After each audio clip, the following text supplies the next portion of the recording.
Hi everyone, my self राजन और आप जुड़ चुके हैं अतुल इंस्टीट्यूट के एक शानदार सेशन में। आज के इस सेशन में हम लोग आज पढ़ने वाले हैं स्पर्म के बारे में। हम लोग जानेंगे स्पर्म का फॉर्मेशन कहाँ होता है, क्या उसका रोल है, ठीक है ना, और उसका स्ट्रक्चर कैसा होता है। नीट में भी एक क्वेश्चन आपको यहाँ से पूछा जा सकता है, इसलिए हम लोग इसको आज पढ़ने जा रहे हैं। और जो भी आपको लगता है कि हाँ ये टॉपिक पढ़ना चाहिए, वो टॉपिक आप कमेंट बॉक्स में लिख सकते हैं। उस पर हम डिटेल वीडियो आपको बना करके यूट्यूब पे अपलोड कर देंगे, जो कि आपको मदद करेगा नीट के प्रिपरेशन में, ठीक है ना। और 12th बोर्ड अगर दे रहे हैं तो उसमें भी आपको ये सीबीएसई का भी एग्जाम हुआ नहीं है, 16 को है, तो उसमें भी आपको ये मदद करेगा। रही बात, आप अपने फ्रेंड्स के साथ इस यूट्यूब चैनल को शेयर करिए ताकि ज़्यादा से ज़्यादा बच्चे इस यूट्यूब चैनल से कनेक्ट हो सके और हम आपके लिए यही क्लास जो रिकॉर्डेड में चल रहा है अभी, उसको हम लाइव क्लास में कन्वर्ट कर पाएंगे। क्लियर? चलिए तो हम लोग शुरू करते हैं आज का सेशन। स्पर्म के बारे में जानेंगे और स्ट्रक्चर वगैरह सब कुछ हम लोग आज समझेंगे स्पर्म का कैसा होता है।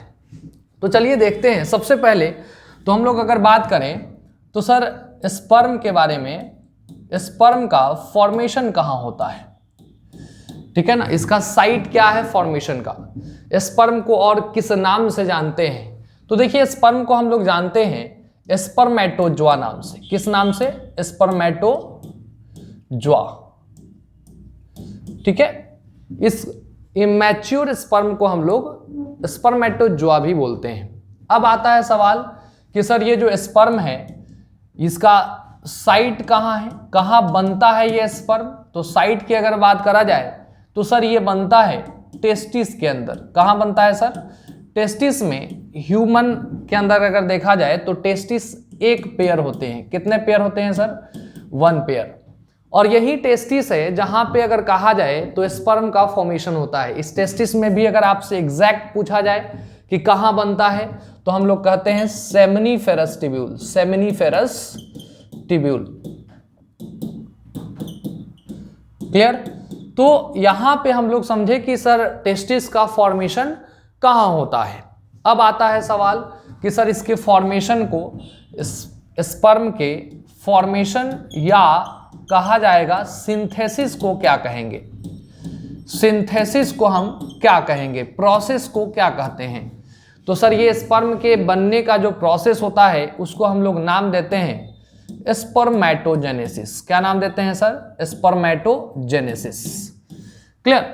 अब आता है सवाल कि सर ये जो स्पर्म है ये होता क्या है। तो सर स्पर्म के बारे में अगर कहा जाए तो सर ये मेल गैमीट है। क्या है ये? मेल गैमीट है, यानी कि ये जर्म सेल से बना हुआ हैप्लॉइड सेल्स होते हैं। क्या होते हैं? हैप्लॉइड सेल्स होते हैं, जिसको हम बोलते हैं ये एन बोले तो हैप्लॉइड को हम रिप्रेजेंट करते हैं। ये मेल गैमीट जिसको हम हैप्लॉइड सेल कह रहे हैं और ये एन से रिप्रेजेंट करते हैं। सर ये मियोसिस डिवीजन से बनते हैं। स्पर्म अगर देखा जाए तो इनका फॉर्मेशन जो है ये मियोसिस डिवीजन, गैमिटोजेनेसिस जो है वो मियोसिस डिवीजन जो है ये मदद करता है इनके फॉर्मेशन में। क्लियर? अब आता है सवाल कि सर जो स्पर्म है उसमें 2 स्टेप्स में कंप्लीट होते हैं स्पर्म का फॉर्मेशन। सबसे पहले अगर देखा जाए तो स्पर्म, ऐसे हम आपको स्पर्मेटोजेनेसिस भी आगे पढ़ाएंगे। तो स्पर्म सेल जो है सर, इसमें सबसे पहले स्पर्मेटिड बनता है। क्या बनता है? स्पर्मेटिड। और फिर स्पर्मेटिड से स्पर्मेटोजोआ बनता है। स्पर्मेटोजोआ बनता है। सर ये स्पर्मेटोजोआ स्पर्मेटिड से, स्पर्मेटिड एक सर्कुलर स्ट्रक्चर है, ठीक है ना, स्ट्रक्चर है जिसमें होता क्या है, जो प्रोसेस है वो है स्पर्मियोजेनेसिस। और यही स्पर्मियोजेनेसिस है जो मदद करता है स्पर्म से, स्पर्मेटिड से स्पर्मेटोजोआ बनाने में। यानी कि सर इसमें गोल्जी बॉडी वगैरह जो है वो हेल्प करता है, टेल वगैरह फॉर्मेशन होता है, एक्रोजोम का फॉर्मेशन होता है। और ये एक तरह से सर्कुलर स्ट्रक्चर से ये कुछ इस तरह का स्ट्रक्चर देखने को मिलता है। तो ये जो स्ट्रक्चर आप देख रहे हैं ये प्रोसेस में जो मदद करता है वो है स्पर्मियोजेनेसिस। अब आता है सवाल कि सर हम लोग स्ट्रक्चर ऑफ स्पर्म को पढ़ेंगे, कैसा होता है स्ट्रक्चर, अगर देखा जाए उसमें कौन कौन से स्ट्रक्चर्स होते हैं उसके बारे में जानेंगे। तो जो भी आप पढ़ रहे हैं, जो भी आप जैसे भी तैयारी कर रहे हैं अपना, ठीक है ना, उसमें बस आपको करना क्या है कि ज़्यादा से ज़्यादा MCQ सॉल्व करेंगे। जो भी आप थ्योरी पढ़ते हैं, सेल्फ स्टडी करते हैं, उसके अकॉर्डिंग जो है आप क्या करेंगे, उस चैप्टर का ज़्यादा से ज़्यादा MCQ करिएगा, वही आपको ज़्यादा से ज़्यादा बेनिफिट पहुंचाएगा, ठीक है ना। अभी जो है हम लोग बात करते हैं स्ट्रक्चर ऑफ स्पर्म का, फिर हम लोग जानेंगे कि हाँ इसमें कौन कौन से कंपोनेंट्स होते हैं। तो चलिए स्टार्ट करते हैं स्ट्रक्चर ऑफ स्पर्म।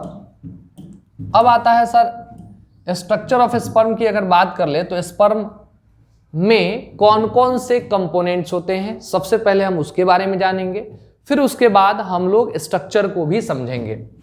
तो देखिए आपके सामने है स्पर्म। अब स्पर्म में अगर कहा जाए तो मेन 4 पार्ट होते हैं। एक होता है सर हेड, एक होता है सर नेक, एक होता है सर मिडिल पीस, और एक होता है सर टेल। इसी टेल को हम नाम देते हैं फ्लैजिला। अब आता है सवाल कि सर हेड में क्या होता है। तो हेड वाले रीजन में 2 स्ट्रक्चर्स होते हैं, एक तो होता है सर एक्रोसोम और एक होता है सर न्यूक्लियस। अब आता है सवाल कि सर एक्रोसोम क्या होता है। तो सबसे पहला बात कि एक्रोसोम जो है ना, ये एक तरह से गोल्जी बॉडी के मॉडिफिकेशन से ही बना हुआ है, यानी कि इसको हम लोग कह सकते हैं कि गोल्जी बॉडी, सेल में जो गोल्जी बॉडी है वही एक तरह से मदद करवाता है बनाने में, और इसमें भरा हुआ रहता है कंपोनेंट। अगर देखा जाए तो फीमेल गैमिट के वॉल को तोड़ने वाला जो भी इसमें कंपोनेंट होगा वो फीमेल गैमिट, चूंकि स्पर्म है तो स्पर्म में होगा क्या कि हेड रीजन में है वही कांटेक्ट में आएगा फीमेल गैमिट के कांटेक्ट में। जैसे अगर बात करा जाए तो ये फीमेल गैमिट है, तो इसमें अगर कहा जाए ये प्लाज्मा मेम्ब्रेन है, तो इसके चारों तरफ से सेल्स ऑफ कोरोना रेडिएटा पाए जाते हैं, ठीक है ना, और इसको जोड़ने वाला हाइलुरोनिक एसिड होता है। तो उन सभी को तोड़ने के लिए स्पर्म के हेड में क्या होता है, लाइजिंग एंजाइम, जो कि हम लोग कहते हैं स्पर्म लाइसीन, ठीक है ना, जो तोड़ने में मदद करता है वॉल को। दूसरा अगर कहा जाए तो हाइलुरोनाइडेज, हम सब जानते हैं एनिमल सीमेंट होता है, एक सेल दूसरे सेल से अगर कहा जाए तो यहां जुड़ा हुआ है हाइलुरोनिक एसिड से। इसको भी तोड़ने के लिए इस एक्रोसोम में ही जो केमिकल होता है उसका नाम है हाइलुरोनाइडेज। हाइलुरोनिक एसिड को तोड़ने के लिए हाइलुरोनाइडेज है। मतलब हम जानते हैं ASE कहीं लगा हुआ है, यानी वो एंजाइम होगा, और ये जनरली स्पर्म के अंदर अगर देखा जाए तो एक्रोसोम में पाया जाता है। दूसरा अगर आपसे हम कहेंगे कि सर यहां पे अगर कहा जाए, दूसरा कि सर हेड वाले रीजन में क्या होता है, तो दूसरा हम लोग कहते हैं हेड वाले रीजन में अगर कहा जाए आपसे तो एक न्यूक्लियस होता है। क्या होता है सर, न्यूक्लियस होता है।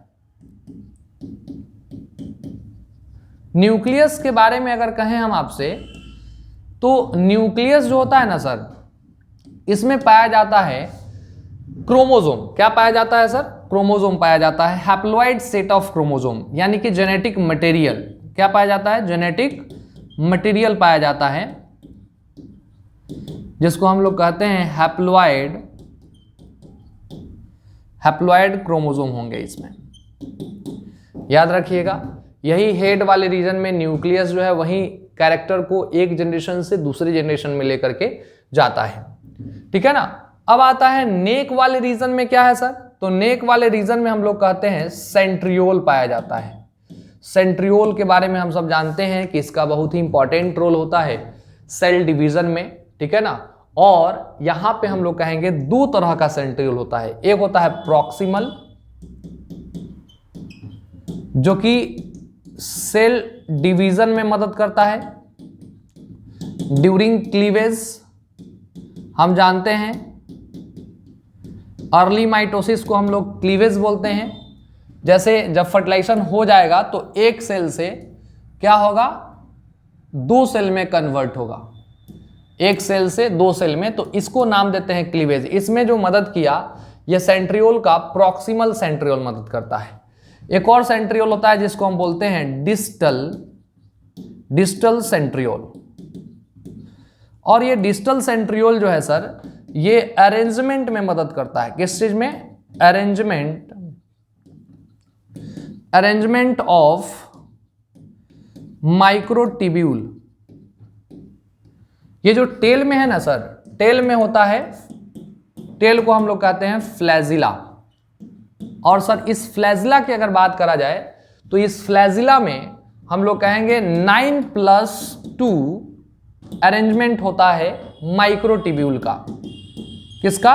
माइक्रोट्यूब्यूल का, जो कि हम लोग इसको कोर या एक्सोनीम भी बोलते हैं। ठीक है, अब आता है सवाल, तो इसको सर अरेंज करने में ये डिस्टल सेंट्रियोल मदद करते हैं। नेक्स्ट हम लोग बात करेंगे तो वो है सर मिडिल पीस। और मिडिल पीस में अगर कहा जाए तो सर स्पाइरली क्वाइल्ड माइटोकॉन्ड्रिया पाए जाते हैं। क्या होते हैं सर? स्पाइरली क्वाइल्ड माइटोकॉन्ड्रिया, जिसको हम लोग एक टर्म देते हैं नेवेनकर्न। ये सबसे पहले देखा नेवेनकर्न ने, तो उन्हीं के नाम पे ये नेवेनकर्न हम लोग कहते हैं। मिडिल पीस जो है वो स्पाइरली क्वाइल्ड माइटोकॉन्ड्रिया इसके अंदर देखने को मिलता है, और इसी को हम लोग बोलते हैं एनर्जी चैम्बर। क्या बोलते हैं?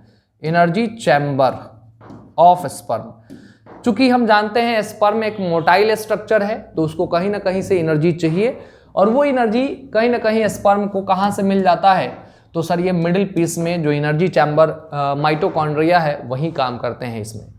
तो चलिए, ये तो हम लोग समझे कि हाँ एक स्पर्म है जिसमें ये सारा स्ट्रक्चर्स पाया जाता है, और इसका स्ट्रक्चर कैसा होता है उसके बारे में अब हम लोग डिस्कस करेंगे कि स्ट्रक्चर कैसा होता है वो हम लोग जानेंगे। देखिए इसमें एक एक जो भी पॉइंट लिखे हैं ना वो सब इंपॉर्टेंट है आपके नीट पॉइंट ऑफ व्यू से, क्योंकि हर एक पॉइंट से आपको यहाँ क्वेश्चन पूछा गया है। प्रीवियस ईयर में अगर देखिएगा आप ह्यूमन रिप्रोडक्शन वाले टॉपिक में, तो उसमें आपको दिख जाएगा इसका बहुत सारा क्वेश्चन। जैसे हेड से अगर कहा जाए तो स्पर्म लाइसिन एक्रोसोम में होता है, हाइलोरोनाइडेज होता है, न्यूक्लियस होता है जो जेनेटिक मटेरियल को कंटेन करता है, नेक प्रॉक्सिमल और डिस्टल सेंट्रियोल पाया जाता है। मिडिल पीस में अगर देखा जाए तो spirally coiled mitochondria energy chamber कहते हैं स्पर्म का। टेल के बारे में अगर 9+2 अरेंजमेंट होता है इसमें माइक्रोट्यूब्यूल का, ये प्रोटीन है, ठीक है ना, जो फ्लैजिला में पाया जाता है यूकैरियोट्स के। अगर आपसे कहा जाए प्रोकैरियोट्स के फ्लैजिला में ये प्रोटीन पाया जाता है क्या? तो नहीं, उसके अंदर फ्लैजिलिन प्रोटीन होता है। तो यूकैरियोट्स का, चूंकि स्पर्म जो है यूकैरियोटिक सेल है, तो उसमें मूवमेंट के लिए जो फ्लैजिला होगा उसके अंदर माइक्रोट्यूब्यूल पाया जाता है, और माइक्रोट्यूब्यूल भी एक प्रकार का प्रोटीन है, और उसके अरेंजमेंट को हम लोग कोर या एक्सोनिम कहते हैं, और वो अरेंजमेंट 9+2 अरेंजमेंट है सर। अब आता है कि स्ट्रक्चर कैसा होता है, स्ट्रक्चर हम लोग जान लेते हैं। फिर आज के लिए इतना ही रखेंगे, क्योंकि आपको छोटा छोटा टॉपिक जो है वो हमेशा इसी तरह से पढ़ाते रहेंगे, ताकि आपका पढ़ने में भी आसान हो और रिवीजन करने में भी आसान हो, ठीक है ना। फिर धीरे धीरे लाइव क्लास में हम लोग जुड़ेंगे तो इस सेशन को फास्ट कर देंगे। चलिए देखिए, स्ट्रक्चर ऑफ स्पर्म थोड़ा सा एनसीईआरटी से डिफरेंट है, चूंकि हमको एनसीईआरटी से अगर देखा जाए तो थोड़ा डिफरेंट डायग्राम बनाए हैं, इसलिए क्योंकि थोड़ा सा आपको इसमें कंप्लीट स्ट्रक्चर अपीयर हो, दिखे, इसलिए थोड़ा सा डिफरेंट डायग्राम बनाया गया है, जो भी हम आपको थ्योरी बताए हैं उसके आधार पे।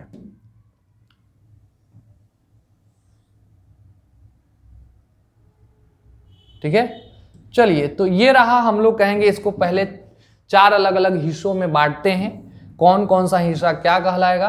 तो सर यहां से जो यहां तक का पोर्शन है ना, इसको हम लोग कहेंगे हेड। क्या कहेंगे सर? हेड। फिर यहां से यहां तक का जो रीजन है इसको कहेंगे नेक। और सर फिर यहाँ से जो यहाँ तक का रीजन है इसको कहेंगे मिडिल पीस। क्या कहेंगे सर? Middle piece. ठीक है जी। उसके बाद यहाँ से यहाँ तक का जो रीजन है इसको हम लोग कहेंगे टेल या फ्लैजिला। ठीक है जी। अब आता है सवाल कि सर इसमें अरेंज करके देखते हैं कहाँ क्या किस तरह का स्ट्रक्चर है। तो देखिए यहां पे हम आपको बता दे रहे हैं कि सर ये है एक्रोसोम, और इसी एक्रोसोम में वो केमिकल होता है जो फीमेल गैमेट के वॉल को तोड़ने के लिए कैपेबल होता है, जिसका नाम हम लोग पढ़ लिए हैं, अभी जाने हैं, स्पर्म लाइसिन, और दूसरा अगर कहा जाए तो हाइलुरोनाइडेज। क्लियर। उसके बाद कहा जाए तो सर इसमें पाया जाता है क्रोमोसोम जो न्यूक्लियस के अंदर होता है, यानी कि सर ये रहा न्यूक्लियस,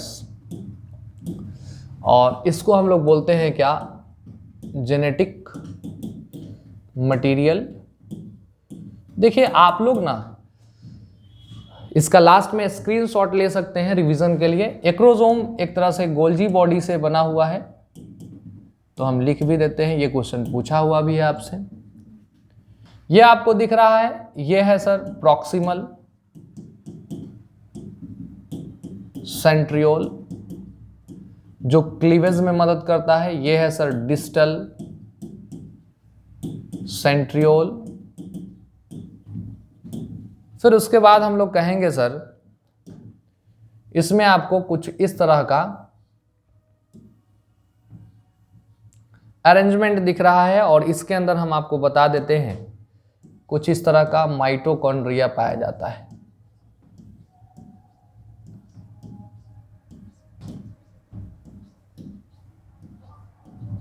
ठीक है। और इसको हम लोग बोलते हैं स्पाइरली क्वाइल्ड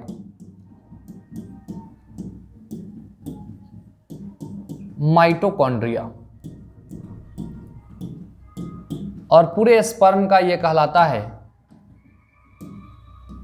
एनर्जी चैम्बर, चूंकि मूवमेंट में जो है सर यही माइटोकॉन्ड्रिया एनर्जी प्रोवाइड करते हैं पूरे स्पर्म को। क्लियर। उसके बाद हम कहेंगे सर इसमें पाया क्या जाता है, तो सर इसमें पाया जाता है कुछ इस तरह का माइक्रोट्यूब्यूल, अरेंज्ड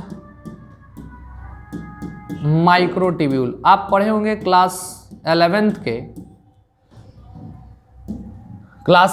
के सेल चैप्टर में, जहां ट्रांसवर्स सेक्शन ऑफ माइक्रोट्यूब्यूल अगर लिया जाए तो उसमें 9+2 का अरेंजमेंट दिखता है। जैसे इसको काटेंगे तो बाहर में आपको डबलेट 9 जगह पे,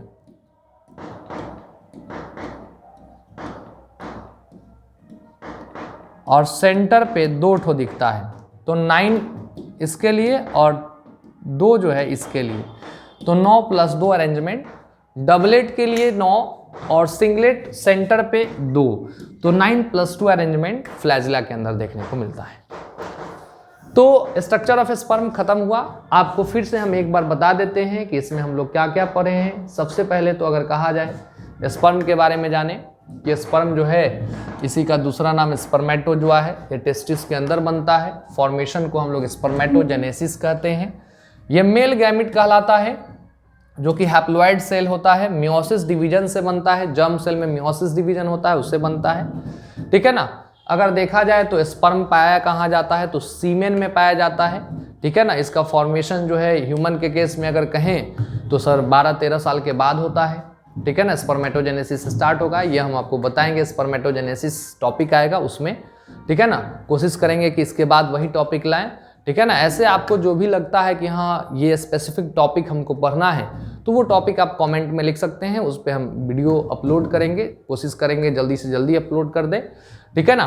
और रही बात कि ये सेशन अपने फ्रेंड्स के साथ ज़रूर शेयर करिएगा। ठीक है ना, ताकि ज़्यादा से ज़्यादा लोग इससे जुड़ सकें। अगला हम लोग देखे थे कि स्पर्म जो है ये 2 स्टेप में कंप्लीट होता है। पहला स्टेप आपका ये रहा और दूसरा स्टेप ये रहा। जिसमें अगर कहा जाए तो पहले स्पर्मेटिड बनता है, देन उसके बाद स्पर्मियोजेनेसिस प्रोसेस से स्पर्मेटोजोआ का फॉर्मेशन होता है। ठीक है ना, ये इमैच्योर स्पर्म हम लोग कह सकते हैं, ये भी इमैच्योर स्पर्म में ही आया। सर्कुलर से एक तरह से कहा जाए इसमें डेवलपमेंट होता है। ठीक है ना, उसके बाद हम लोग पढ़े क्या कि सर हम लोग पढ़े कि स्पर्म के स्ट्रक्चर में अगर कहा जाए तो सर क्या क्या इसमें पाया जा रहा है, कौन कौन से स्ट्रक्चर्स होते हैं, किसका क्या रोल है, उसके बारे में जाने कि हम लोग 4 अलग अलग स्ट्रक्चर्स होते हैं इसमें और सबका अपना स्पेसिफिक रोल होता है। उसके बाद हम लोग जाने कि स्ट्रक्चर कैसा होता है स्पर्म का, वो हम लोग जाने कि हाँ ये स्ट्रक्चर है स्पर्म का। ठीक है, और इसमें कहाँ क्या पोजीशन होता है। एनसीईआरटी का स्पर्म का स्ट्रक्चर थोड़ा डिफरेंट है, तो आप इसको पढ़ेंगे फिर उसके बाद एनसीईआरटी पढ़ेंगे। तो आज के लिए हम लोग इतना ही रखते हैं, फिर अगले क्लास में मिलेंगे जल्द ही। ठीक है ना, अगर आपको ये वीडियो सेशन अच्छा लगता है तो लाइक करिएगा, सब्सक्राइब करिएगा चैनल को और अपने फ्रेंड्स के साथ शेयर करिएगा। Okay, thank you.